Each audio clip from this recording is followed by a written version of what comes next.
So welcome back to Sprague Homestead. We had mentioned previously that Nikki was sick for about a week. And one of the things that we've come up with is that we have to change the way we do stuff. So today we're going to talk about kind of the thought process behind doing chores or running the homestead when someone is either injured, ill, or out of town.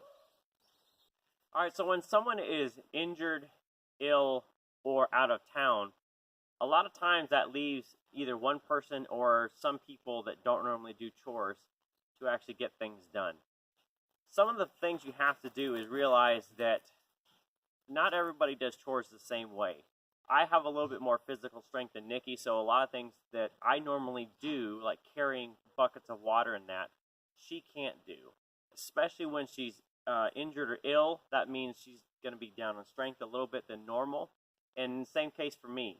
There's a lot of things that I can normally do when I'm great and healthy that if I had the flu, I probably would have to change what I have to do. Yeah, for one thing, we have a llama and a dog that kind of watch over the poultry way out back. Well, Kanan actually hauls their water out by 5-gallon bucket because, as you've probably seen in other videos, we've talked about the fact that we did not put a hydrant back there. The original plan wasn't to have any livestock back there.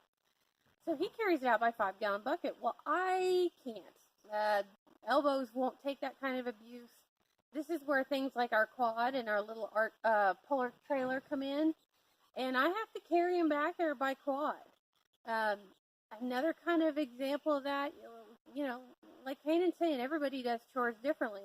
I spend an hour every day going through and feeding and watering the rabbits. He does it in 30 minutes.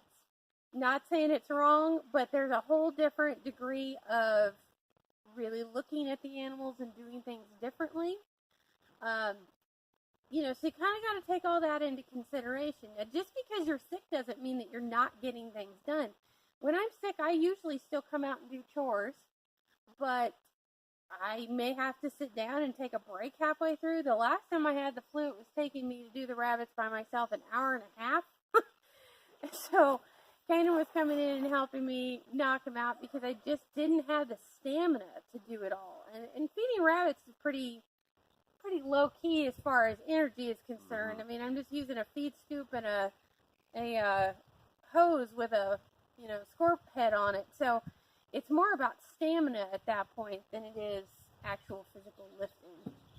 So the question is, on your homestead, if you have a partner, a significant other, anything else, somebody that helps do something with you, how do you have to change? What do you have to do when the primary person on one section or the homestead becomes injured, gets ill, or they have to go out of town and you've got to have somebody come over and watch the homestead?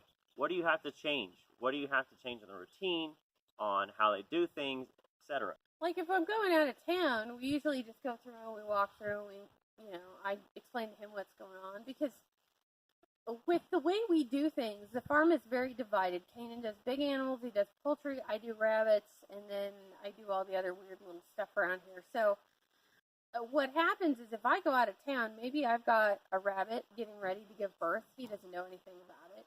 Maybe he's got a different feed routine for the goats, and I don't know.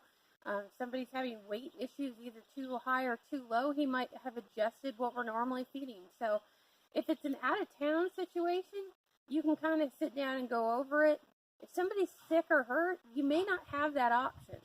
So it's good to at least, on occasion, if you've got the division that we do here, make sure that you're at least kind of going through and helping often enough that if something happened, like God forbid Kanan got in an accident tomorrow, I do enough chores with him to know how to go about doing stuff until he got back onto the farm. All right, guys, so that is it from Sprague Homestead. This is how we adjust when someone's either injured, ill, or out of town. So we'd like to know, how do you adjust? How would you do different things or different ways when something like that happens? And it does happen to everybody. He gets sick a little less than I do, but then he's got a worse back than I do. So it eventually, I know a lot of younger homesteaders are probably like, oh, this never happens to me. It will eventually. Somebody's going to throw out a back, going to tweak a knee, hurt an elbow, get the flu, or just have to go out of town. I mean, we all have family and different things, and it happens. That's it. All right, guys, so leave your comments, questions below. We'd love to hear what you guys have to do to manage when things aren't at their optimum. So that's it from Sprague Homestead. Happy homesteading.